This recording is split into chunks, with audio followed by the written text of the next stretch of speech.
عورتوں کے لیے کہ جب وہ اعتکاف میں بیٹھ جائیں گی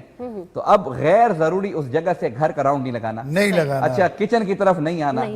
اچھا یہ نہیں کہ کچن میں کیا پک رہا ہے دیکھنے کے لیے وہ خاتون باہر آ گئی، اچھا کوئی ملنے کے لیے آگے تو اس کو ویلکم کرنے کے لیے وہ اعتکاف سے باہر نکل آئیں، تو شریعت نے اس چیز سے منع کیا۔ ہاں ایک چیز میں تھوڑا سا یہ بھی ایک روشنی ڈالتا جاؤں، اکثر لوگ اس چیز پر سوال بھی کرتے ہیں کہ وہ خواتین کہ جن کے گھر میں کوئی کام کرنے والا نہیں ہوتا، آٹا گوندنے والا نہیں ہوتا، کھانا پکانے والا بعض اوقات نہیں ہوتا، اس کے علاوہ بھی چھوٹے چھوٹے بچے ہوتے ہیں، اب دیکھیں شوق ہر کسی کا ہے، اگر وہ خواتین اعتکاف میں بیٹھ جائیں تو ان کے لیے کیا حکم ہے؟